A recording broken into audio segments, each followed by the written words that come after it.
Have you ever felt unseen, like your potential was a whisper drowned out by the shout of someone else's ego? Have you been told, in no uncertain terms, that you weren't good enough, weren't capable, weren't worth it? If so, then you know the quiet fire that can ignite within, a determination born from the very insult meant to extinguish your spirit.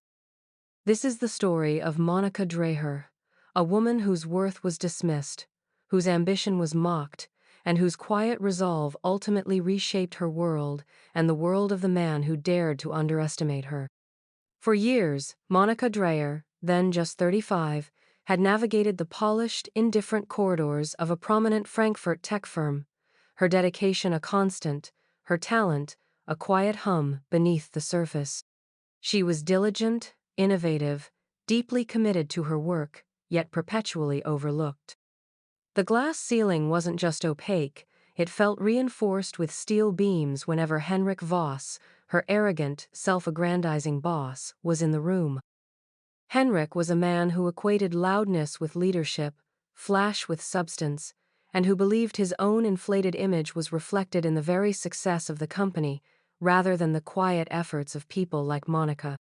He reveled in an air of superiority, his voice often cutting through the office hum with pronouncements that left others shrinking in their seats.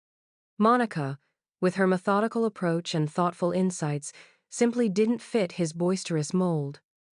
She was too calm, too considered, too real for his performative leadership. The tension between them was a constant, unspoken hum, like a frayed wire beneath the floorboards. He saw her as an implement, a cog, never as a mind capable of independent thought or genuine leadership. He preferred the sycophants, the echo chambers that reinforced his own deluded genius. Her very presence, her quiet competence, seemed to challenge his superficiality, though she never intended it to. She merely sought to do her best work, to contribute, to grow. But in Henrik's world, growth was only for those he deemed worthy, and Monica was certainly not on that list. The disdain was palpable in his every glance, in his dismissive gestures. It built up over months, years, a suffocating weight that pressed down on her spirit. She watched as less capable, less dedicated individuals were promoted, celebrated, simply because they knew how to play Henrik's game, how to flatter and defer. Monica, however, possessed a stubborn integrity that prevented her from ever bending to such a charade. She believed in merit, in hard work, in the quiet dignity of earned success. And Henrik Voss, in his boundless arrogance, utterly failed to comprehend this. His ultimate pronouncement, delivered in a boardroom that suddenly felt icy cold, would echo in her ears for a long time, but it would also become the fuel for her eventual triumph. It was a moment etched into her memory with the sharpness of a diamond scribe, the annual performance review that turned into a public execution. Henrik, leaning back in his executive chair, a smirk playing on his lips, had waved a dismissive hand at her meticulously prepared report. His eyes, cold and devoid of recognition, had swept over her, lingering on nothing. He hadn't bothered to hide his contempt, his voice dripping with condescension as he delivered the devastating blow. "Monica," he'd begun, his tone almost bored, "while your dedication is, noted, your leadership potential is, frankly, non-existent. You simply don't have what it takes. You're not worth to be a leader." The words hung in the air, heavy and suffocating. Monica felt a tremor, not of weakness, but of pure, unadulterated fury deep within her core. Her jaw tightened, her hands clenching under the table. The humiliation was a hot, searing wave, but it was quickly overshadowed by a fierce, undeniable resolve. His words, meant to diminish her, instead ignited a spark, a burning need to prove him wrong, not just to him, but to herself, and to every other person who had ever felt the sting of such a dismissive judgment.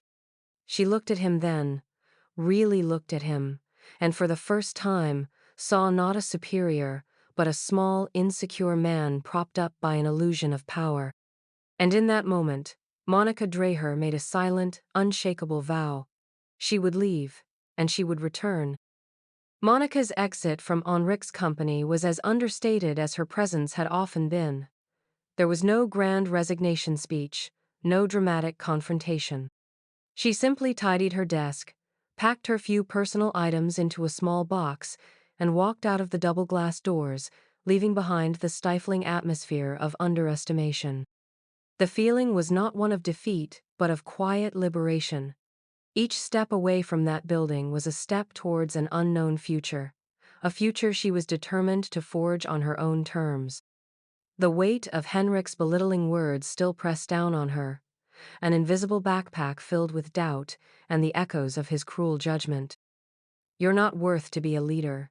The phrase played on a loop in her mind, a constant reminder of the dismissive world she had just left behind. But beneath that weight, a different sensation began to stir, a lightness, a sense of boundless possibility. She felt invisible, not just to Henrik, but to the industry that had, for so long, failed to recognize her true capabilities. It was a strange kind of freedom, this invisibility. It allowed her to move without scrutiny, to rebuild without external expectations. She moved to Berlin, a city pulsing with raw energy, a vibrant tech scene brimming with startups and innovation, a place where new beginnings felt not just possible, but inevitable. The initial days were a blur of uncertainty and relentless effort. She took on roles that were beneath her experience level, but which offered unique learning opportunities. She wasn't chasing titles, she was chasing knowledge, understanding, and the practical skills that would build an unshakable foundation for whatever lay ahead. She immersed herself in the intricate workings of the tech landscape, observing patterns, identifying gaps, and absorbing every nuance of this fast-moving world. There were moments of profound struggle, of doubt creeping in during the long, solitary nights. The memory of Henrik's sneer would surface, a phantom pain in her chest. But each time it fueled her, transforming humiliation into unwavering resolve. She learned to code in new languages, mastered complex project management methodologies, and delved deep into data analytics. Each new skill acquired was a quiet act of defiance against the man who had dismissed her intellect. Each small victory, a successfully delivered project, a positive client feedback, was a testament to her inherent capability. She learned to network, not with the performative bravado of Henrik, but with genuine curiosity and a sincere desire to connect and learn from others. She built relationships based on mutual respect, demonstrating her competence through action rather than empty promises. Her quiet dedication, her methodical approach, and her unwavering integrity became her calling cards in this new city. She didn't seek the spotlight, she simply sought to excel, to build, to grow. She was planting seeds, slowly, deliberately, in fertile ground, nurturing them with unwavering commitment. While Henrik was focused on grand pronouncements and superficial displays of power, Monica was focused on genuine substance, on honing her craft and understanding the true drivers of success in the digital age. The contrast couldn't have been starker, though neither of them knew it then. One was building a castle of cards, the other, a fortress of true competence and enduring value. The foundation she laid in these challenging, often anonymous years would prove to be unshakable, a stark contrast to the flimsy empire Henrik Voss was unknowingly constructing. She was becoming not just a leader, but a visionary, forged in the crucible of dismissal and rising from the ashes of someone else's narrow-mindedness. Monica's quiet ascent through Berlin's tech ecosystem was a masterclass in understated power. She didn't leap. She climbed, one sure, steady step after another. Each role she embraced, each project she helmed, was treated as an opportunity for profound learning and growth. She moved from a mid-level project manager in a small, agile startup to a senior strategist in a rapidly scaling e-commerce giant, then to a consulting role where she advised some of the city's most promising ventures. Her work ethic was legendary, not in a flashy, self-promotional way, but in the quiet, consistent delivery of excellence. She was the person who anticipated problems before they arose, who solved complex challenges with elegant simplicity, and who consistently exceeded expectations without ever needing to boast. She wasn't just building a resume, she was building a deep, nuanced understanding of the modern business landscape, from the ground up. Her experience became a mosaic of diverse industry insights, technical proficiencies, and invaluable leadership lessons. She observed the pitfalls of top-down management, the inefficiencies of bloated hierarchies, and the critical importance of fostering a culture of trust and collaboration. These observations, gleaned from various vantage points, were quietly filed away, forming the blueprint for the kind of leader she would one day become. In stark contrast to Henrik's bombastic, ego-driven approach, Monica led by example. She empowered her teams, listened intently to every voice, and cultivated an environment where innovation thrived through shared purpose, not individual glory. She understood that true leadership wasn't about wielding power, but about cultivating potential. She championed the overlooked, mentored the ambitious, and fostered a sense of collective ownership. People gravitated towards her, drawn by her calm competence and genuine integrity. Her reputation grew organically, through word of mouth, through the quiet endorsements of colleagues and clients who had witnessed her exceptional abilities firsthand. "Monica gets it," they'd say. "She delivers. She's the real deal." There was no artifice, no pretense, just solid, undeniable results. While Henrik was consumed by outward appearances and maintaining an illusory image of success, Monica was focused on the internal mechanisms of true value creation. She understood that sustainable growth came from robust systems, empowered people, and a clear vision, not from hollow promises or flashy presentations. She built her professional network not on superficial connections, but on genuine respect and shared values. When a difficult problem arose, or a complex project needed rescuing, it was Monica's name that was whispered, then spoken with conviction. She became known as the quiet force multiplier, the one who could turn chaos into clarity and potential into palpable success. This period of quiet, intensive growth was her crucible, shaping her into a formidable force. She was no longer just a diligent employee, she was an architect of solutions, a master of strategy, and a leader of profound influence. She was, in essence, becoming everything Henrik Voss had claimed she could never be, but she was doing it without fanfare, without malice, simply by pursuing her own path with unwavering dedication. The foundation was now solid, the experiences rich, and the time was nearing for her to step out of the shadows and truly claim her own destiny. The idea for her own consultancy didn't arrive in a sudden flash of inspiration, but rather emerged organically from the rich tapestry of her accumulated experience. Monica had seen too many promising startups stumble, not from lack of talent, but from a deficit in strategic direction, effective leadership, or robust operational frameworks. She recognized a glaring need in the market for pragmatic, hands-on guidance that went beyond abstract theories, offering real, actionable solutions tailored to the unique challenges of fast-growing tech companies. This wasn't about a personal vendetta against Henrik, it was about a genuine desire to build something impactful, something that truly served a purpose. Yet, the ghost of Henrik's words still lingered, a subtle doubt whispering at the edges of her resolve. "You're not worth to be a leader." To launch her own venture felt like the ultimate test of that claim. The courage it required was immense. It meant stepping away from the security of a steady paycheck, embracing the terrifying uncertainty of entrepreneurship, and putting her entire reputation on the line. The fear of failure was a palpable presence, a cold knot in her stomach, but it was overshadowed by a stronger, more powerful force.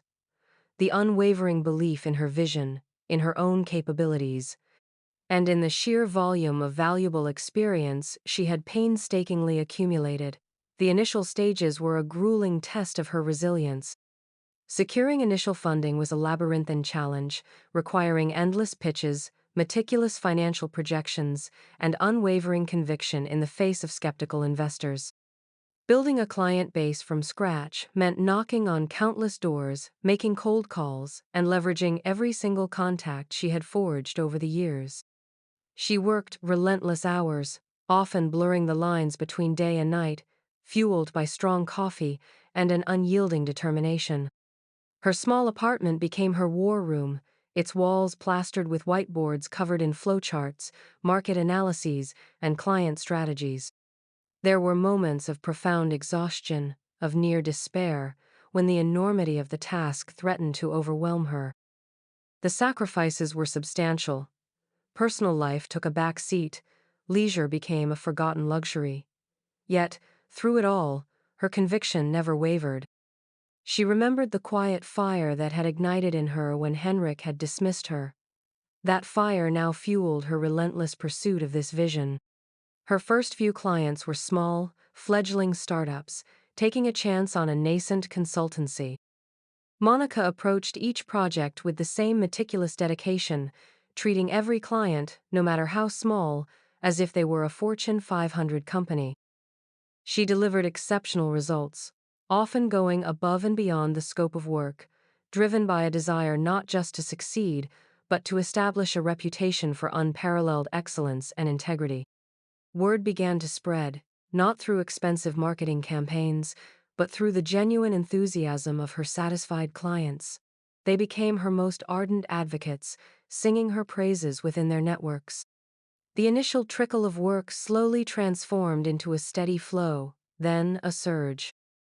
The little consultancy, born from a dismissed talent, was finding its footing, slowly but surely, laying the groundwork for something truly remarkable.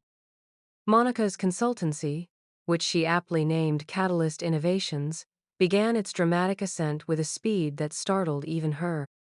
What started as a one-woman operation in a small apartment quickly expanded into a dynamic team, then a bustling office space in Berlin's thriving tech hub. Her reputation for delivering tangible, transformative results preceded her, attracting a growing roster of high-profile clients from across Europe. Catalyst Innovations became synonymous with strategic brilliance, operational efficiency, and a deep understanding of market dynamics. Companies on the brink of stagnation sought her expertise, and those already thriving engaged her to push them to even greater heights. Monica's leadership style was a stark, refreshing contrast to the autocratic, fear-driven environments she had once endured. She fostered a culture of open communication, mutual respect, and genuine collaboration. Her employees were not cogs in a machine, they were empowered partners, encouraged to innovate, to challenge assumptions, and to contribute their unique perspectives. She believed in nurturing talent, in providing opportunities for growth, and in celebrating every success, big or small. As a result, Catalyst Innovations boasted an incredibly low employee turnover rate and a fiercely loyal team, all driven by a shared sense of purpose and pride in their collective achievements. Monica, once the quiet, overlooked employee, now stood tall as a commanding figure in the European tech landscape. She was invited to speak at industry conferences, featured in prominent business publications, and courted by venture capitalists eager to invest in her burgeoning empire. Her success wasn't measured merely by the exponential growth of her company's valuation, which skyrocketed beyond anyone's initial projections, but by the tangible impact she had on her clients' businesses and the vibrant, ethical workplace she had cultivated. This was a profound transformation, not just in her professional standing, but in her very essence. The initial sting of Henrik's dismissal had faded, replaced by a quiet confidence that radiated from within. She carried herself with an assured grace, her decisions marked by foresight and unwavering conviction. Yet, despite her soaring success, Monica remained remarkably grounded. She attributed her achievements not to singular genius, but to persistent effort, continuous learning, and the unwavering support of her exceptional team. She remembered the feeling of invisibility, the burden of being underestimated, and it fueled her commitment to creating an environment where every voice was heard, every contribution valued. She was no longer just a woman who had been told she wasn't worth leading. She was a leader, a visionary, an innovator, and a testament to the boundless power of resilience. Her journey was a living, breathing testament to the profound truth that true worth is not dictated by others' shallow judgments, but forged in the crucible of one's own determination and unwavering belief in self. While Monica built an empire based on substance and ethical leadership, the stage was unknowingly being set for a dramatic, ironic reversal of fortunes. While Monica Dreher's star was ascending with blinding speed, a different narrative was unfolding, quietly at first, then with increasing urgency, in the very company she had once departed. Whispers began to circulate through the industry, carried on the invisible currents of gossip and financial reports. Henrik Voss's once flashy startup, the one he had ridden to perceived glory, was showing undeniable cracks in its gleaming facade. Its initial rapid growth had been built on hype and aggressive marketing rather than sustainable innovation or sound operational practices. Henrik, still convinced of his own infallible genius, had continued to rule with an iron fist, stifling creativity, dismissing dissenting opinions, and alienating talented employees. His management style, once viewed as merely arrogant, was now seen as recklessly destructive. He consistently prioritized short-term gains and superficial optics over long-term strategic investments and genuine product development. Competitors, leaner and more adaptable, began to chip away at his market share. Client churn increased as promises went unfulfilled and customer service plummeted. The once vibrant office environment had grown stale, filled with a palpable sense of apprehension and dwindling morale. People walked on eggshells, afraid to speak up, afraid to challenge the increasingly erratic decisions of their self-proclaimed visionary leader. The high-profile departures of key executives, initially dismissed by Henrik as dead weight, became a steady exodus of talent, bleeding the company of its vital intellectual capital. Monica, deeply engrossed in the rapid expansion of Catalyst Innovations, wasn't actively seeking news of her former workplace. Yet, the industry was a small, interconnected world, and the distress signals emanating from Henrik's company were becoming too loud to ignore. During networking events, discreet conversations, and even casual mentions in industry newsletters, the narrative was consistent. The company was struggling, cash flow was tightening, and its valuation was plummeting faster than it had once risen. There was a grim satisfaction in hearing the news, a quiet acknowledgement that competence ultimately triumphs over arrogance. But it was fleeting. Monica wasn't driven by schadenfreude. She was driven by foresight and opportunity. As the reports grew more dire, a different thought began to crystallize in her mind. This wasn't just about Henrik's comeuppance, it was about a potentially viable asset, a team of employees who were likely talented but stifled, and a client base that, while perhaps underserved, still existed. She began to see not a rival's downfall, but a strategic opportunity. The dramatic irony of the situation was almost poetic. The man who had dismissed her as unworthy of leadership was now demonstrating, on a very public stage, his own profound deficiencies. His company, once a symbol of his inflated ego, was now becoming a testament to his failings. And the woman he had underestimated, the one he had tried to extinguish, was now poised to capitalize on his collapse, not out of malice, but out of sheer undeniable strategic brilliance. The news broke publicly, reverberating through the tech industry like a shockwave. Henrik Voss's once touted startup, his supposed crown jewel, had officially hit a wall. Financial reports painted a grim picture: massive losses, dwindling reserves, and a rapidly depreciating market valuation. Industry analysts, once fawning over Henrik's bold pronouncements, were now brutally critical, dissecting his flawed strategies and self-serving leadership. The company was teetering on the brink, a monument to hubris on the verge of collapse. Monica, seated in her spacious, minimalist office at Catalyst Innovations, saw the headline flash across her monitor. A quiet breath escaped her lips. The moment was here. It wasn't about revenge or a simplistic settling of scores, it was about reclamation. A calculated decision had been brewing within her for months, evolving from a nascent idea into a concrete strategy. This struggling entity wasn't just Henrik's failure, it was a dormant pool of talent, existing infrastructure, and a potentially salvageable client base. She recognized the strategic value beneath the layers of mismanagement. She saw not ruin, but raw potential waiting to be unlocked by effective leadership. Without a moment's hesitation, she began to move. Discretion was paramount.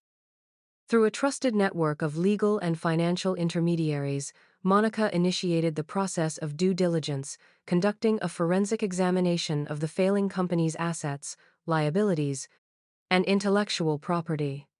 Her team worked tirelessly, cloaked in secrecy, sifting through mountains of data, evaluating the true worth of what Henrik had so carelessly squandered.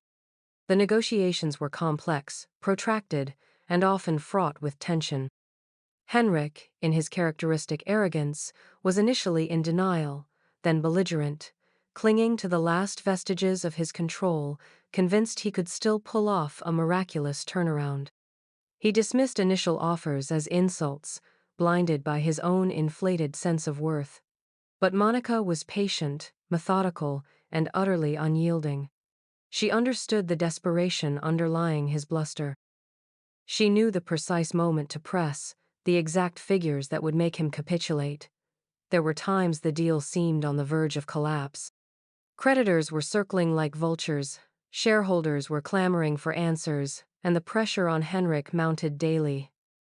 Monica, however, remained calm, her strategic vision sharp and unwavering. She wasn't just buying a company, she was buying an opportunity, a future, and a profound statement. The acquisition was structured with meticulous care, designed not just to absorb assets, but to seamlessly integrate the existing team into Catalyst Innovations' empowering culture. This wasn't a hostile takeover fueled by spite, but a strategic lifeline offered by a capable leader to a sinking ship. The process was a testament to Monica's evolution from an overlooked employee to a formidable, decisive executive, capable of navigating the most intricate corporate maneuvers with grace and precision. The final pieces began to fall into place. The moment of truth approached, poised to rewrite not just her story, but the legacy of the man who had dismissed her. The stage was set for a dramatic, quiet revolution. The atmosphere in the conference room was thick with anticipation. The final documents, thick stacks of legalese, lay spread across the polished mahogany table. Outside, the city of Berlin hummed, oblivious to the high-stakes drama unfolding within these walls. Monica sat opposite the grim-faced representatives of Henrik's failing company and the weary legal team overseeing the acquisition.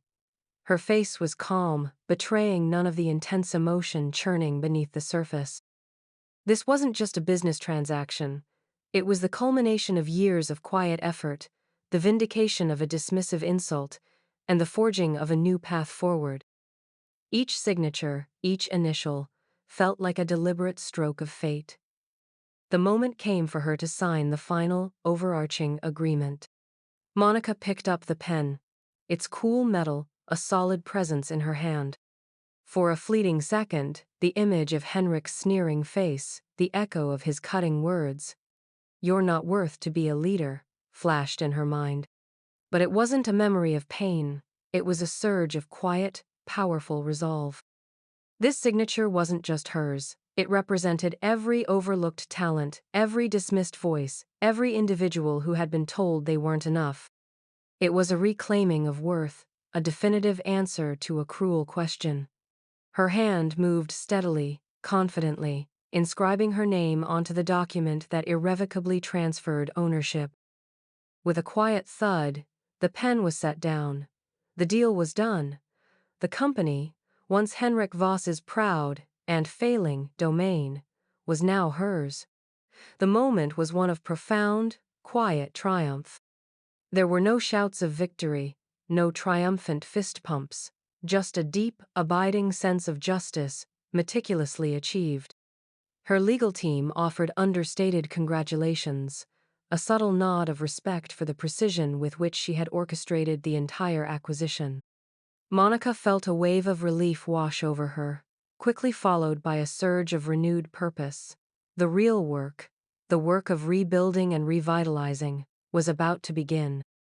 She had acquired a company, yes, but more importantly, she had secured an opportunity to implement her vision on a larger scale, to demonstrate that a business could thrive not just financially, but ethically, by valuing its people and its purpose. The secrecy surrounding the acquisition had been maintained with remarkable discipline. Henrik, still mired in the chaotic final days of his company's independent existence, was unaware of the true identity of his buyer, believing it to be a faceless, opportunistic investment fund. This added another layer of dramatic irony to the unfolding narrative. He would soon learn the truth, but it would be on Monica's terms, in her chosen moment. As she left the conference room, the hum of the city seemed to greet her with a new, resonant energy. She had navigated the treacherous waters of corporate acquisition with the same quiet strength and strategic acumen that had defined her entire journey.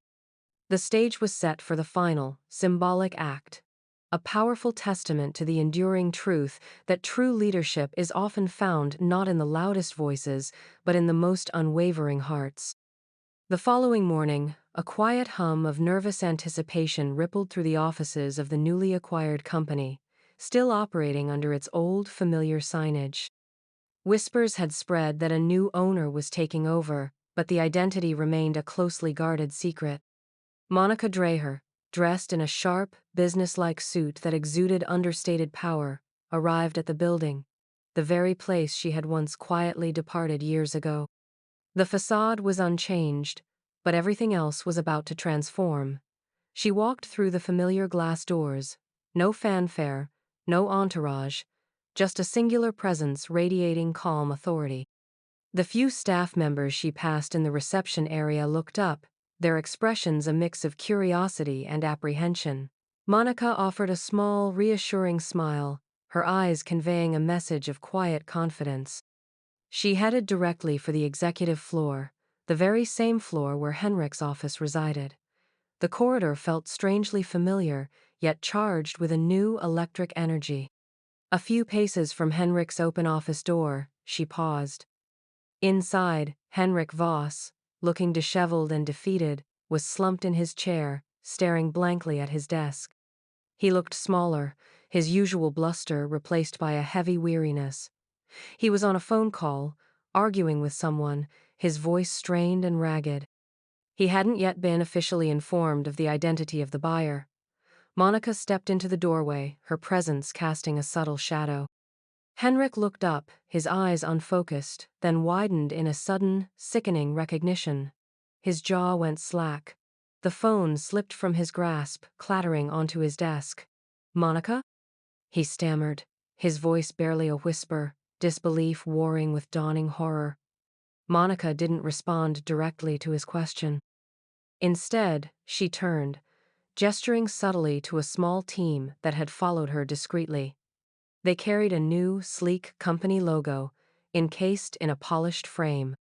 With practiced ease, they approached the wall behind the reception desk, where Henrik's old company logo, once a symbol of his pride, now looked faded and small. The removal was swift, decisive. The old logo came down, revealing a clean, fresh space beneath. Then, with an almost ceremonial precision, the new logo was unveiled and affixed. Catalyst Innovations. Monica Dreher's company. Her name, subtly embedded in the brand, now claimed this space. She turned back to Henrik, her expression unreadable. Her voice was calm, clear, and utterly resolute, cutting through the stunned silence that had fallen over the office. "The staff," she stated, her gaze sweeping across the faces of the quietly observing employees. "They stayed. They are valuable, and they have a future here." She paused, her eyes finally resting on Henrik, who was now pale and trembling, his illusion of power utterly shattered. "You, Henrik," she concluded, her voice devoid of malice but thick with finality. "You didn't." The words hung in the air, a definitive statement of a new order.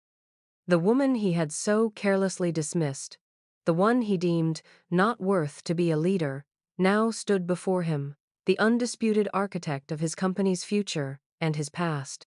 She turned, walking away from him, her steps firm and purposeful, ready to address her new team. Henrik Voss was left alone in the wreckage of his arrogance, a stark monument to the dangerous folly of underestimation. The ultimate irony was complete. The woman he once scorned now signed the paychecks that would keep his former employees thriving.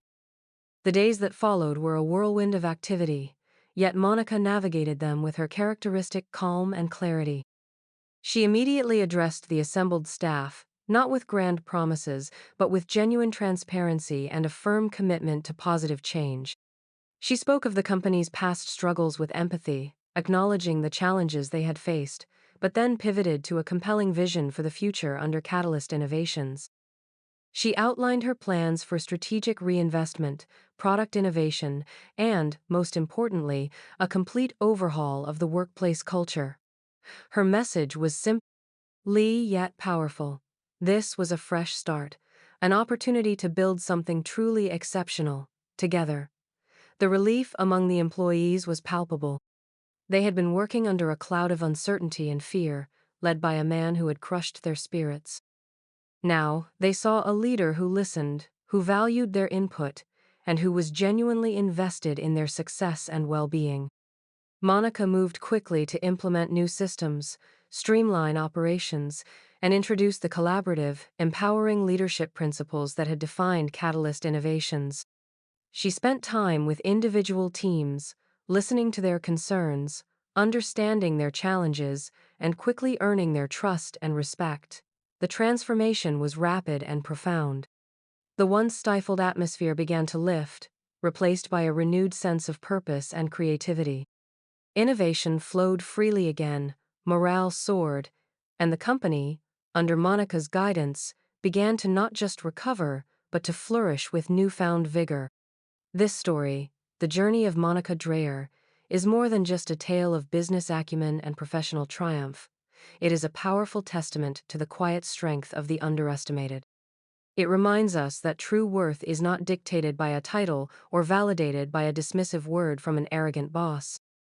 It is forged in the crucible of resilience, honed through diligent effort, and ultimately revealed in the unwavering pursuit of one's own truth. It teaches us that integrity, competence, and genuine leadership will always, in the end, outshine hollow arrogance and superficial flash. Monica's story is a beacon of hope for anyone who has ever been told they are not enough, for anyone whose potential has been overlooked, whose dreams have been dismissed. It proves that the most profound revolutions often begin not with a roar, but with a quiet, unshakable resolve. Her success was not revenge, but a magnificent, undeniable declaration of self-worth. So, what about you? What quiet fire burns within you? What potential have others failed to see, or worse, deliberately tried to suppress? Remember Monica's journey. Remember that the greatest power lies not in being seen by everyone, but in truly seeing your own worth. Share this story with someone who needs to hear it, someone who needs a reminder that their quiet dedication, their unwavering spirit, and their unique talents are not just enough, but are, in fact, the very foundations of true, enduring success. And never forget, the person who truly defines your worth is always and only you.